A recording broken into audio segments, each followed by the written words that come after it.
Kalau pergeseran bahasa itu adalah perubahan pemilihan bahasa yang semula memakai bahasa ibu atau bahasa daerah seperti Jawa, Sumatera, Kalimantan, dan Papua, tetapi sekarang lebih memilih bahasa asing atau bahasa Indonesia.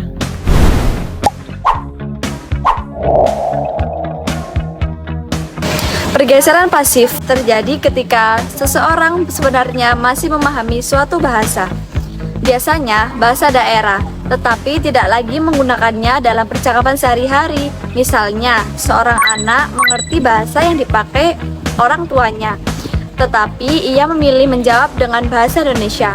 Lama-kelamaan, kebiasaan ini membuat kemampuan aktif berbahasa daerah menurun. Generasi berikutnya mungkin hanya mengerti sedikit, bahkan tidak paham sama sekali. Jadi, pergeseran pasif ini seperti tahap awal hilangnya berbahasa karena penggunaannya mulai ditinggalkan.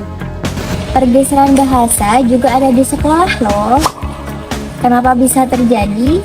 Karena guru-guru seringkali mengajarkan kita menggunakan bahasa yang baku. Dan oleh sebab itu, kita ketika bersama teman-teman kita jarang banget menggunakan bahasa daerah.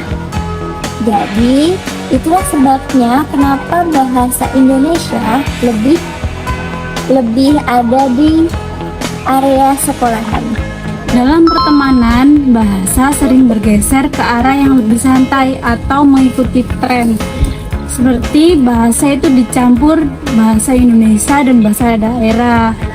Akibatnya, bahasa daerah itu menjadi kurang digunakan karena dianggap kurang praktis.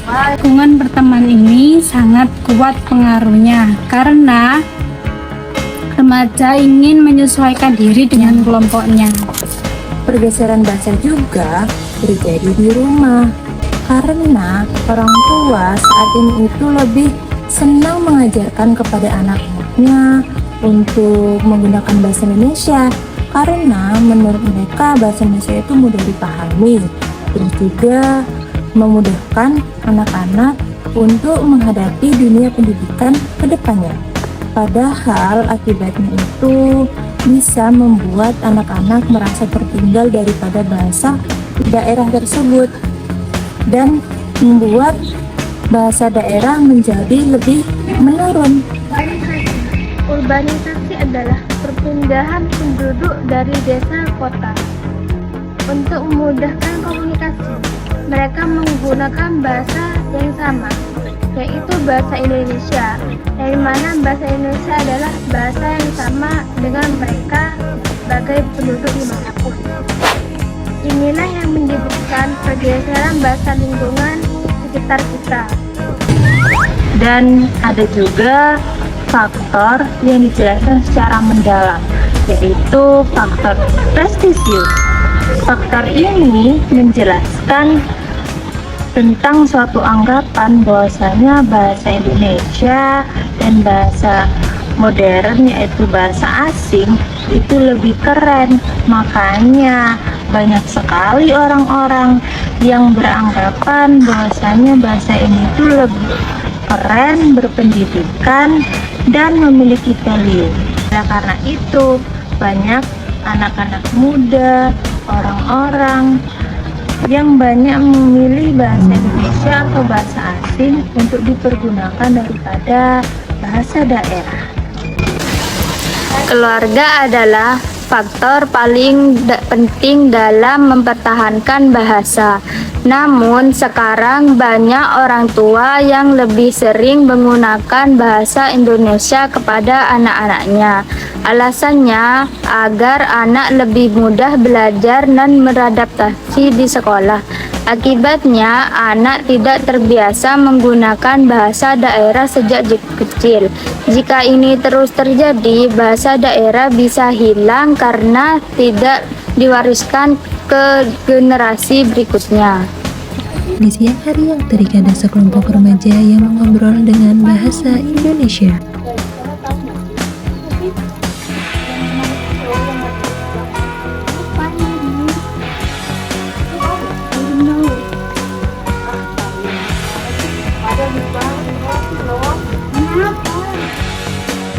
Tak lama datanglah seorang remaja yang bernama Aziza. Aziza merasa heran karena teman-temannya tidak ada yang memakai bahasa daerah sedikit pun. Dan Aziza pun mulai menanyakan dampak itu kepada Mita. Wah, berarti dampaknya gimana dong? Dampaknya cukup besar loh dari sisi budaya. Ungkapnya dari adat, kreatif lokal bisa hilang. Dari sisi identitas, generasi nanti bisa merasa jauh dari akar, jauh budaya, dan bagi bangsa. Akhirnya beragama kita akan berkurang. Kalau menurut kamu dampaknya gimana?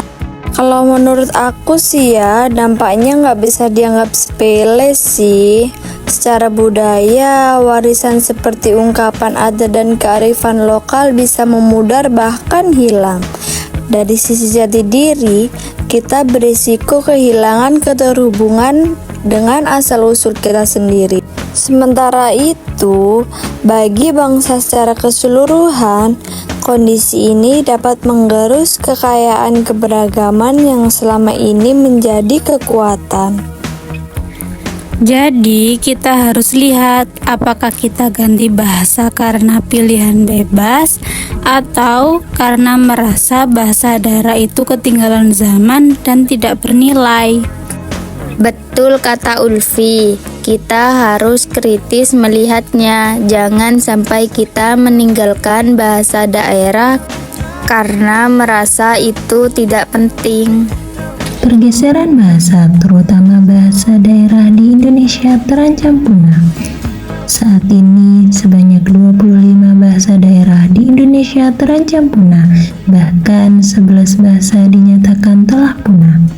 Sikap abai masyarakat penuturnya menjadi salah satu penyebab utama kepunahan bahasa daerah itu.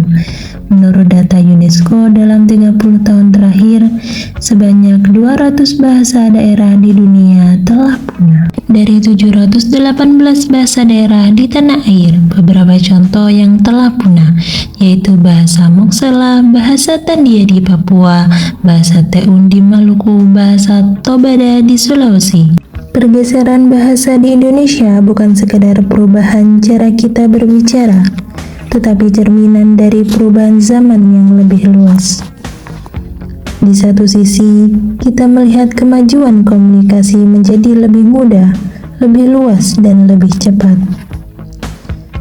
Pergeseran bahasa bisa dipandang sebagai suatu yang wajar dan tidak terhindarkan. Di sisi lain, ada sesuatu yang perlahan hilang. Saat bahasa daerah tidak lagi digunakan, yang hilang bukan hanya kata-kata, tetapi juga cara berpikir kita, nilai budaya, dan identitas suatu komunitas. Bahasa menyimpan cerita, tradisi, dan kearifan lokal yang tidak selalu bisa diterjemahkan. Fenomena ini menunjukkan bahwa pergeseran bahasa bukan hanya soal pilihan praktis, tetapi juga soal kesadaran banyak orang yang beralih ke bahasa yang dianggap lebih modern, lebih bergengsi, tanpa menyadari bahwa mereka sedang meninggalkan bagian dari jati diri mereka. Pergeseran bahasa tidak harus selalu berakhir dengan kehilangan. Kita tidak harus menolak perkembangan bahasa modern, tapi jangan sampai kita melupakan akar budaya kita. Kita harus menjaga bahasa ibu atau bahasa daerah agar tidak hilang, karena sebuah bahasa hilang yang hilang bukan hanya suara, tetapi juga identitas sebuah bangsa. Lestarikan bahasa, jaga identitas bangsa.